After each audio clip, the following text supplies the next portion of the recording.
Bienvenidos, soy Marcela Vidal y este video es un resumen del significado de una pequeña edad de hielo y cómo se origina. Las reconstrucciones paleoambientales pueden permitirnos entender el pasado, pero también pensar en las proyecciones de las condiciones potenciales que podríamos tener en el futuro. Anteriormente estudiaste los efectos del cambio global y dentro de esto específicamente el cambio climático. Para poner estas ideas en contexto en esta nueva clase, te invito a pensar en un ejemplo fascinante acerca de las pequeñas edades de hielo. Pero, ¿qué es una edad de hielo?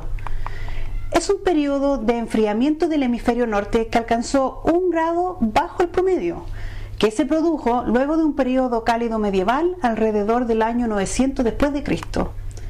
De acuerdo con algunas investigaciones, este periodo habría fluctuado entre el año 1550 y 1850 después de Cristo, pero otros estudios la sitúan incluso desde el 1300 después de Cristo. El gráfico que ves es una simplificación de los datos de temperatura del hemisferio norte realizado por Hansen y colaboradores en 1981. En este se muestra el periodo comprendido entre el año 1000 al 1900 después de Cristo. La línea punteada indica el promedio de las temperaturas para este periodo, donde los valores sobre esta línea representan anomalías cálidas y bajo esta línea se representan las anomalías frías. Muestra además el periodo de calentamiento medieval y a partir del año 1300 aproximadamente comienza un enfriamiento denominado la pequeña edad de hielo. El efecto que pudo haber tenido esta pequeña edad de hielo sobre la biota aún son analizados, pero te pondré un ejemplo que se ajusta muy bien al periodo. Se trata de la expansión de los vikingos en el Polo Norte y los efectos del cambio climático en sus poblaciones. Precisamente el gráfico que ya acabas de ver, en que aparece el periodo de calentamiento medieval, se relaciona con el apogeo socioeconómico de los vikingos en el hemisferio norte. Los vikingos conformaban un grupo de pueblos nórdicos escandinavos provenientes de principalmente Noruega, Suecia y Dinamarca, pero tuvieron una expansión territorial importante durante el periodo del calentamiento medieval. Se considera que la búsqueda de tierras que conquistar y colonizar, así como el comercio, les permitió expandir su territorio incluso hasta Norteamérica, considerándose los dominadores del territorio del norte. En esta imagen se destacan las rutas comerciales que este grupo humano mantuvo durante el periodo cálido medieval. Sin embargo, cuando comienza la pequeña edad de hielo, el éxito de este pueblo redujo su expansión territorial increíblemente. Así, las posibilidades se redujeron aquí, aquí y más o menos aquí. Con relación a este evento climático tan emblemático para la ciencia, surge la siguiente pregunta: ¿por qué desaparecieron los asentamientos vikingos en algunos sectores del norte? ¿Qué sucedió en Groenlandia? ¿Qué efecto tuvo la pequeña edad de hielo? Se han propuesto algunas explicaciones, entre ellas la existencia de un conflicto interno que pudo o no haber sido gatillado por el clima, que haya tenido un conflicto con el pueblo inuit, un pueblo que habita en Alaska, Canadá y Groenlandia, o que la rigurosidad climática haya complicado la existencia normal de la ganadería, la agricultura, las comunicaciones o las enfermedades que los pudo haber afectado.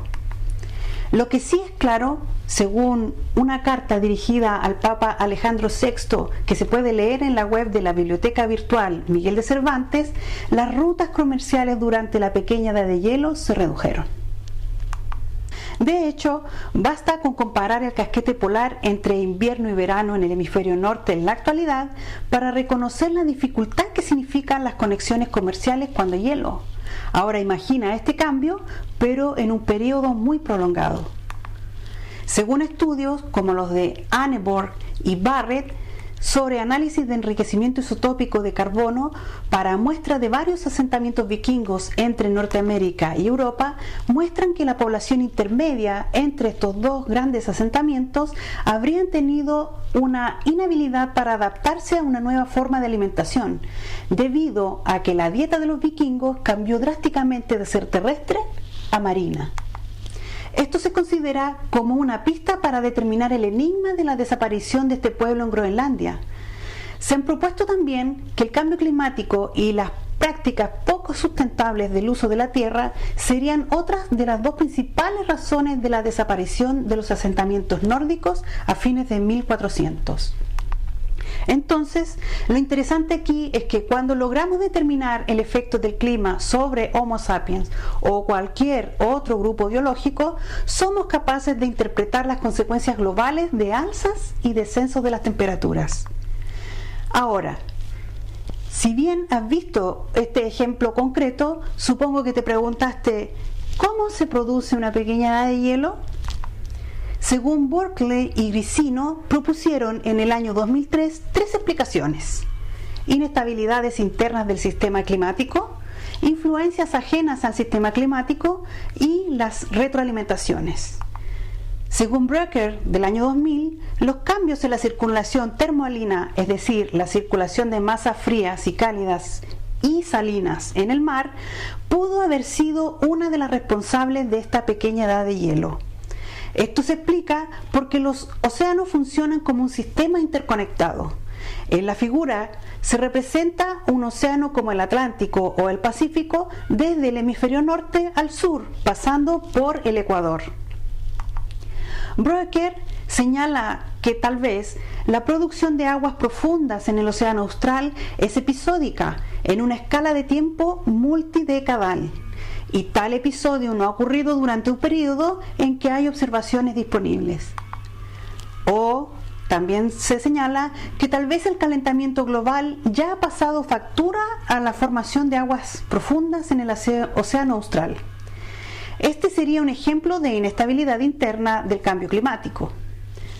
Desde una perspectiva distinta, otro ejemplo de inestabilidad interna del cambio climático corresponde a las concentraciones de dióxido de carbono atmosférico que afectan el clima y que fueron analizadas por Friedrich y colaboradores en 2016 para los últimos 784.000 años. En este resumen, se observa los miles de años en el eje X y en el eje Y se muestran las concentraciones de CO2 atmosférico. Se observa que en los últimos 784.000 años las concentraciones de CO2 se mantienen relativamente estables, pero en 5 episodios históricos las concentraciones aumentaron. Solo en 2 de estos eventos se llegó a una concentración extremadamente alta.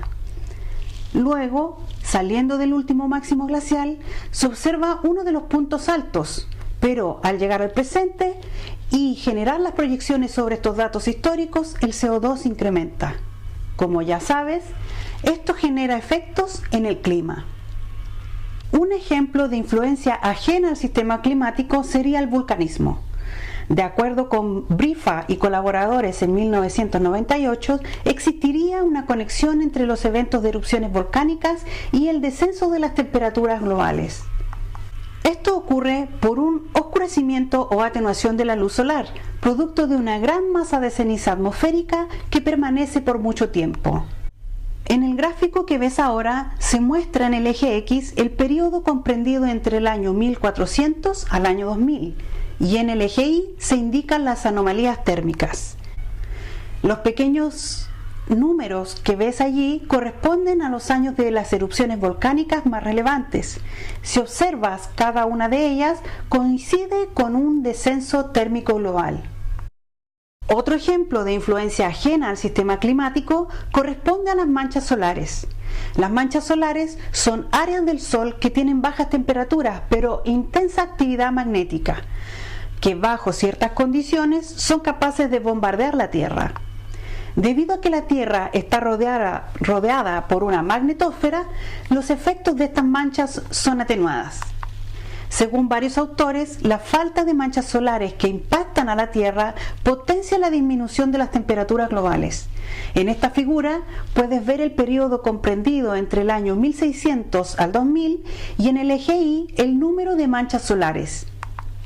Como puedes observar, los 3 periodos marcados en color celeste corresponden a la falta de manchas solares que coinciden con los 3 microedades de hielo documentadas a nivel global. Muchas investigaciones actuales indican que la severidad del clima en el pasado es multifactorial y que las retroalimentaciones, es decir, que los efectos combinados de dos o más factores que aquí te nombro, pueden gatillar cambios climáticos a escala global. Finalmente, si estás consciente de las evidencias de estos cambios en el pasado, podrás evaluar, por medio de diferentes técnicas de análisis que estudies a lo largo de tu carrera, que el cambio climático que enfrentamos hoy se sustenta en una frágil dependencia de eventos, donde el efecto humano, antes no considerado, se convirtió en un evento negativamente gatillador.